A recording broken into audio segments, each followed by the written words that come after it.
ओम शांति। आज 13 मई 2022 है। आज के स्लोगन से हम ये जानेंगे कि हमें अपने निर्विघ्न और एकरस स्थिति कैसे बनानी है। तो आइए सुनते हैं आज के स्लोगन से। निर्विघ्न और एकरस स्थिति का अनुभव करना है तो एकाग्रता का अभ्यास बढ़ाओ। दीपक की लौ जब एकाग्र और स्थिर होती है तो उस लौ से चारों ओर रोशनी फैल जाती है, क्योंकि एकाग्र और स्थिर लौ बहुत बड़ी हो जाती है और उससे बहुत ज़्यादा रोशनी की फैलाव हो जाती है चारों ओर, और वही दीपक अंधकार को मिटाने वाले और रोशनी को फैलाने वाले दीपक का रूप ले लेता है। अगर उस दीपक में चारों ओर के हवा के झोंके का प्रभाव पड़ जाता है तो उस दीपक की लौ टिमटिमाने लगते हैं, डगमगाने लगते हैं, और इसी कारण से टिमटिमाते हुए जो दीपक की लौ है उससे कभी भी रोशनी का फैलाव नहीं होता, अंधकार को वो दीपक मिटा नहीं पाते हैं।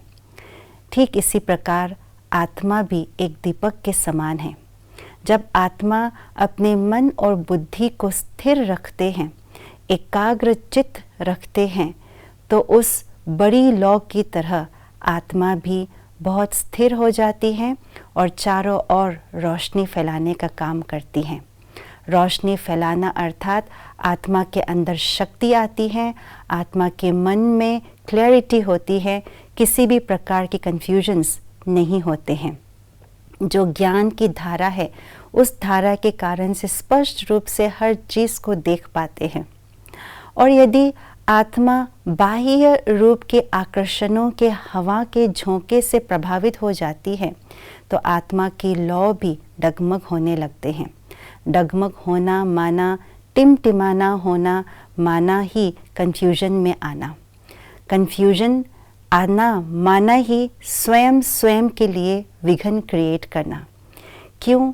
क्योंकि कन्फ्यूजन का अर्थ ही है मन के अंदर कई प्रकार के विचार क्रिएट हो जाना एक टॉपिक पर, एक बात पर, और इन सारे विचारों में से कौन से विचार सही है ये आत्मा तय नहीं कर पाते। इसी को ही कन्फ्यूजन कहा जाता है, और इसी कन्फ्यूजन के कारण आत्मा डगमग होने लगती है, अर्थात आत्मा की एकाग्रता की स्थिति डगमग होने लगती है। इसी को ही टिमटिमाना कहा जाता है। तो अपने मन और बुद्धि को जब हम एकाग्र चित होकर के रखते हैं तब जाकर के हम अपने स्वयं के विघ्नों को विनाश कर पाते हैं। उसके लिए हमें बार बार एकाग्र चित होने का अभ्यास करना होगा। एक ज्ञान पर बाबा के श्रीमत को अपने मन में, अपने बुद्धि में लगा करके रखे और उसी के आधार से विचार करे, उसी के आधार से निर्णय ले, तो मन की एकाग्रता की शक्ति बढ़ती जाएगी और इसी से निर्विघ्न बनेंगे, एक रस बन जाएंगे। ओम शांति।